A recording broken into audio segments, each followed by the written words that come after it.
अस्सलाम वालेकुम ज़िम आयशा फ्रॉम तिजारत हब। उम्मीद लरम तासु टोल बखैर नन तासु सेकंड सेशन के टाइप्स ऑफ एनालिसिस बखैम जो मुंग सिंगा मार्केट एनालाइज को अगर कम टाइप्स दी कम किस्मुना दी अगर बांधे मुंग ता पत्ता लगी ची मार्केट पर कम जेक के रवान दे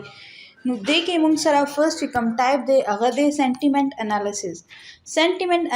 आगा एनालिसिस वी ची कम मार्केट मेकर्स वी या कम ची मार्केट एनालाइज कई एक्सपर्ट्स वी अगई मुंग ता ची कला खपल एनालिसिस वही अगई एनालिसिस अकॉर्डिंग ची मुंग कला ट्रेड कऊ नु अगा पर सेंटिमेंट एनालिसिस के राजी सिंगा चितासु दिल तक कतेश दे पिक्चर के दे कि गोल्ड एंड सिल्वर गोल्ड के देखा 84 मतलब बुलिश बायर डेट दी 84% दी एंड सेल के 16% दे के सेलर दी दे मतलब दादे अकॉर्डिंग टू ददी चार्ट या अकॉर्डिंग टू ददी एनालिसिस गोल्ड पर बाय के रवान दे नु चिकला मुंग गोल्ड बाय को नु मतलब मुंग पखपला मार्केट न चेक को बल्कि मुंग दा चिकम मार्केट मेकर्स भी अकम चे एनालिसिस भी अगई अकॉर्डिंग चे मुंग डायरेक्ट ट्रेड उकुन अगा पर सेंटिमेंट एनालिसिस के राजी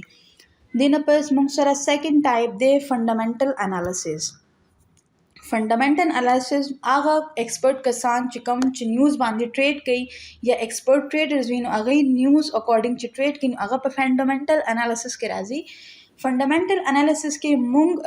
सरा थ्री टाइप्स ऑफ इम्पैक्ट वी दे के चिकम फर्स्ट टाइप दे अगा दे मुंग सरा हाई इम्पैक्ट न्यूज़ की चिकल हम पा मार्केट के हाई इम्पैक्ट न्यूज़ राजी नो अगर सरा मार्केट के डे ज़्यादा मूवमेंट उशी मतलब मार्केट के उतार चढ़ाव ज़्यादा शी बरख कतकी की मार्केट पयोजे की न उधरीगी अगर सरा दा हम के देशी चिकला हाई इम्पैक्ट न्यूज़ राजी पा मार्केट के दा मार्केट चिकम ट्रेंड के रवान भी मतलब का या बाय के रवान दिनो च न्यूज़ हाई इम्पैक्ट रालो पा मार्केट नो अगर ट्रेंड चेंज अगर पा सेल के लाड़ो अगर मूवमेंट चेंज अगर ट्रेंड चेंज पर सेल के मार्केट रवान शुनु दा हाई इम्पैक्ट न्यूज़ इफेक्ट दी चिकला हम पा मार्केट के हाई इम्पैक्ट न्यूज़ राजी नुमुंग हमेशा आगा पेयर या आगा कम कंट्री या करेंसी न्यूज़ पा मार्केट के राजी नो आगा टाइम के हाई इम्पैक्ट न्यूज़ टाइम के मुंग पा आगे पेयर बांधे ट्रेड न को दिन पस मुंग सारा सेकंड न्यूज़ इम्पैक्ट दे मीडियम इम्पैक्ट न्यूज़ के मार्केट डेर कम मूवमेंट के राजी और डेर ज़्यादा हाई मूवमेंट देख के नवी और देर सरा डेर कम मूवमेंट की पर मार्केट यो मिड यो एवरेज के रवान वी नुदा मीडियम इम्पैक्ट न्यूज़ वी थर्ड चे मुंग सरा कम न्यूज़ अगा दे लो इम्पैक्ट न्यूज़ के मार्केट के डेर कम मूवमेंट उशी मार्केट यो डेर स्मॉल मूवमेंट उशी और अगर सरा मार्केट बांधे सब फर्क न राजी दागे पर मूवमेंट डेर ज़्यादा फर्क न राजी अगा लो इम्पैक्ट न्यूज़ के मुंग सरा राजी देना पस मुंग सरा यो चार्ट दे अगे के मतलब मुंग डेली कम न्यूज़ हम गोरू अगा मुंग या डेली एफएक्स या फॉरेक्स फैक्ट्री यो ऐप दे तासो प्ले स्टोर नागा इंस्टॉल को लिशे तासो पागे के हम न्यूज़ रीड को लिशे फॉरेक्स हवाले सरा न न्यूज़ सवई दिन अलावा मुंग डेली कैलेंडर्स हम कतीशु अगे के मुंग पता लगी ची कैलेंडर के नन कम यो न्यूज़ दे हाई इम्पैक्ट न्यूज़ दे मीडियम इम्पैक्ट न्यूज़ दे या लो इम्पैक्ट न्यूज़ दे कैलेंडर के तासो कतीशे चितासो सरा दिलता यूरो 3 PM न्यूज़ दे ट्रेड बैलेंस मतलब दे सारा दाजियार बॉक्स जोड़ शवे दे दा मतलब दे चिकला हम मार्केट के मतलब 3 PM के ची द यूरो न्यूज़ बराजी नो दा योला बॉक्स सैम्पल दे दा मतलब दे ची दा लो इम्पैक्ट न्यूज़ ववी नो लो इम्पैक्ट न्यूज़ चिकला हम मार्केट के राजी नो मार्केट के डे स्मॉल मूवमेंट कीगी दे ना बस तासो दा कतीशे ची दे के 4 PM बांधे द यूरो न्यूज़ ECB प्रेसिडेंट दे मतलब दादी दाया ऑरेंज बॉक्स दे सरा जोड़ दे नु दादी दा मतलब दे दा मीडियम इम्पैक्ट न्यूज़ दे चिकला मार्केट के मीडियम इम्पैक्ट न्यूज़ यूरो के 4 PM के बराजी नु दे के यो एवरेज मूवमेंट बकी की यो मिड के मार्केट रवान भी दिन पर उगुरे 5 PM की GBP न्यूज़ दे MPC official bank rate wards ददीदा मतलब दे चिकला हम द रेड बॉक्स सैम्पल जोड़ भी कैलेंडर के तास तो शो की नो ददीदा मतलब दे चिद्दे के हाई इम्पैक्ट न्यूज़ दे और चिकला हम मार्केट के हाई इम्पैक्ट न्यूज़ GBP के 5 PM के बराजी नो दे सरा मार्केट के मूवमेंट तेजी की और दे ट्रेंड हम चेंज की देशी मतलब का GBP बाय के रवान दे हाई इम्पैक्ट न्यूज़ राशि नो दा सेल के हम दे ट्रेंड प्लेशी हो दा सेल के हम मूवमेंट कुलिशी मार्केट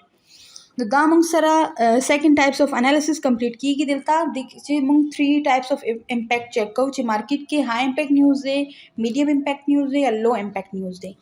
देना पास मुंग सरा थर्ड टाइप राजी टेक्निकल एनालिसिस मुंग ज़्यादातर फॉरेक्स के टेक्निकल एनालिसिस यूज़ को मुंग कैंडल्स तो गुरु कैंडल्स मूवमेंट तो गुरु ची अगे के څنګه موومېنټ دی. نو ټیکنیکل انالیسس کې موږ د کینډلز موومېنټ ګورو، چارټس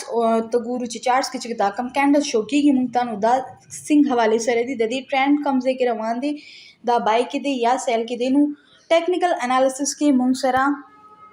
د کې ټو ټایپس اف کینډلز تاسو ته شو کېږي چې تاسو کله چارټس اوپن کې ټیکنیکل انالیسس کې کمپیر کې چې تاسو چارټ اوپن کې الته تاسو سره دوه کینډلز وي. یو کینډل چې دی نو هغه د بای کینډل وي، دا گرین کینډل تاسو ته شو کېږي، دې ته موږ بولش کینډل هم وایو او دې ته موږ د بای کینډل هم وایو. د دې اوپننګ همیشه ښکته نه وي او د دې کلوزنګ همیشه بره طرف ته وي. چې کله دا ښکته نه بره طرف ته د دې پریشر زیات وي نو د دې دا مطلب دی چې مارکیټ په بای کې روان دی. دې نه پس دویم چې موږ سره کم کینډل دی د دې اوپننګ همیشه د بره نه وي او د دې کلوزنګ لاندې د وي، دې ته موږ بیریش او د بای کینډل سیل کینډل هم وایو. بیریش کینډل چې دی نو د دې چې کله هم پریشر د بره نه ښکته طرف ته زیات وي نو د دې دا مطلب دی چې مارکیټ په سیل کې روان دی. دا اوس د کینډل موومېنټس حوالې سره زموږ خبره وشوه. بیا چې موږ ټیکنیکل انالیسس کې ټایپس اف ټرینډ چیک کوو، هغه موږ سره 3 ټایپس اف ټرینډ وي. فرست چې کوم ټایپ دی هغه دی اپ ټرینډ، سیکنډ دی ډاون ټرینډ، تھرډ دی موږ سره کنسولیډیشن ټرینډ. فرست چې کوم ټرینډ دی اپ ټرینډ، د دې دا مطلب دی چې کله هم دا بای کینډل پریشر بره طرف ته زیات دی، ښکته نه د دې اوپننګ دی بره طرف ته د دې کلوزنګ وي، نو د دې چې کله هم پریشر بره طرف ته وي نو مطلب چې دا اپ ټرینډ دی. دغه شانتي دا ریډ کینډل د دې چې کله کلوزنګ لاندې طرف ته وي د دې اوپننګ بره نه وي اور د دې پریشر ښکته طرف ته زیات وي نو د دې دا مطلب دی چې دا ډاون ټرینډ دی، مارکیټ په سیل کې روان دی. دغه شانتي دا کینډلز زیګ زیګ کې جوړیږي، بره ښکته جوړیږي، بای نه سیل نه سیل نه بیا بای ته، بای نه سیل ته، یو ځای کې مارکیټ نه ودرېږي، د دې کې بیا بیا موومېنټ کېږي، دا کنسولیډیشن ټرینډ وي. اور کنسولیډیشن ټرینډ کې همیشه دا خیال به ساتئ چې کله هم مارکیټ کنسولیډیټ وي نو تاسو په هغه کې ټریډ مه کوئ، ولې چې هغه ټایم کې مارکیټ په یو ځای کې نه وي ولاړ. تاسو کله هم په کنسولیډیشن ټرینډ کې چې ټریډ وکړئ نو که تاسو سیل کړی نو هغه بای طرف ته هم تللی شي، بیا هم ستاسو لوس دی. که تاسو بای کړی دی او هغه سیل طرف ته د دې ټرینډ چینج شو نو بیا هم ستاسو لوس چانسز زیات وي. نو کله هم مارکیټ کنسولیډیشن ټرینډ کې وي نو تاسو به زیات دا خیال ساتئ چې هغه ټایم کې هغې کې ټریډ ونه کړئ. دا موږ سره تھرډ سیشن دې ځای کې کمپلیټ شو. دې کې موږ 3 ټایپس اف انالیسس تاسو ته وښول چې تاسو څنګه مارکیټ انالایز کوئ. اوکې، تھینک یو، الله حافظ.